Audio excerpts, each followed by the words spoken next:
مؤخرا انتشرت واحد الظاهره بزاف في السوشيال ميديا، وبزاف ديال الناس ولاو كيعانيو منها، اللي هي الديبرسيون، اولا بمعنى اخر هو الاكتئاب.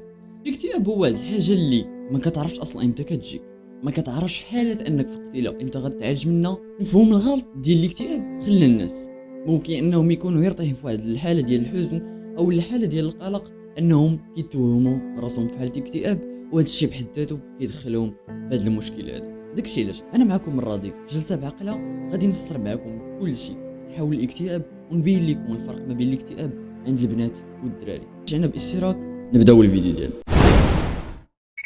الاكتئاب الا جينا وفسرناه في جوجل او ويكيبيديا او مواقع، غادي نتلقاو التعريف اللي عارفينه اغلبيه ديالنا.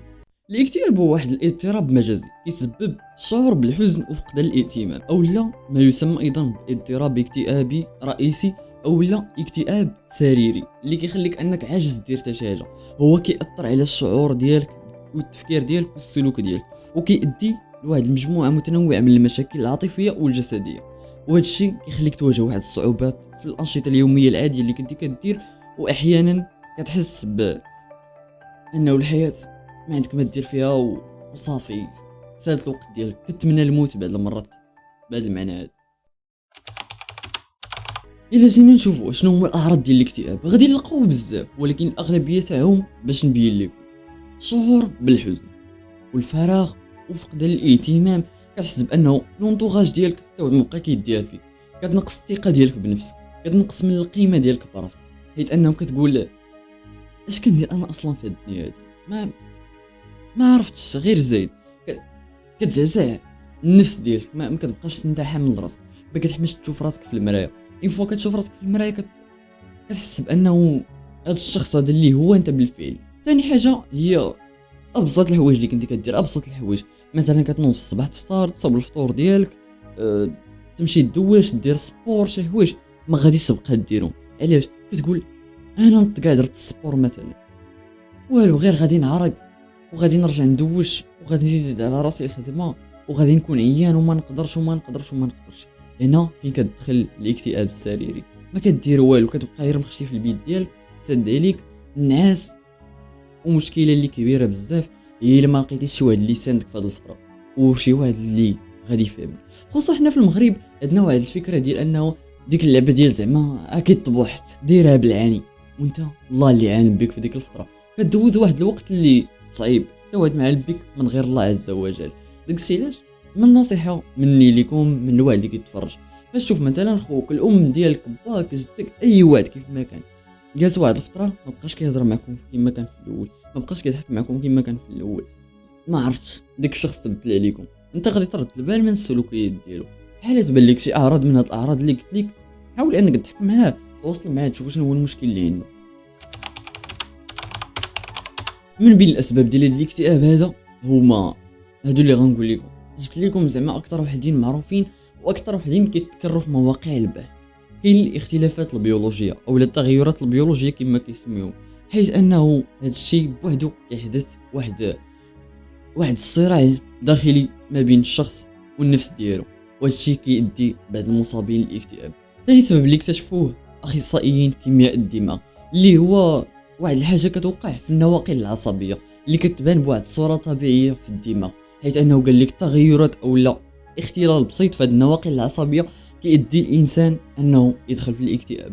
ثالث حاجه اللي هي الصدمه الحياتيه او لا الحوايج اللي كيوقعوا لك في حياتك بصفه عامه، مثلا انه يموت لك شي واحد عزيز عليك، شي واحد كنتي عاطي واحد القيمه دار معك واحد الجيست اللي ما توقعتيش منه.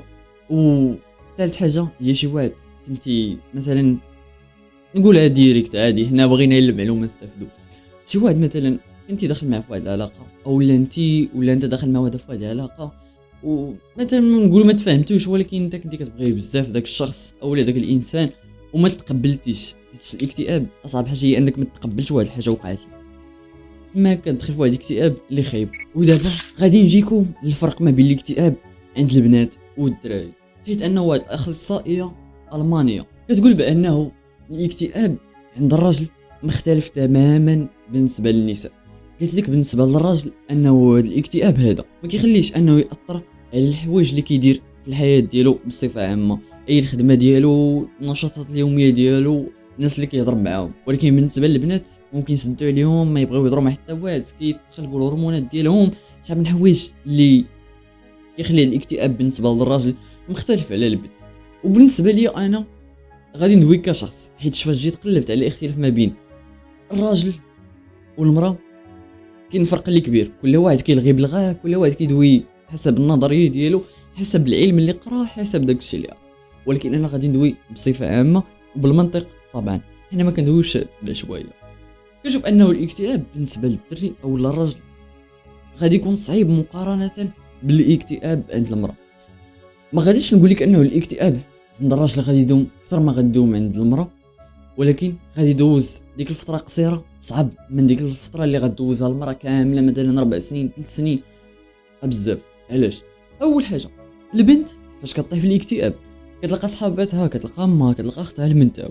تخيل معايا انت دري داخل في اكتئاب، مشيتي عند صاحب تقول لي السلام انا في اكتئاب، شوف اللي غادي يدير فيك صاحبك، غادي يبقى فيك واحد 2 دقائق بحال هكا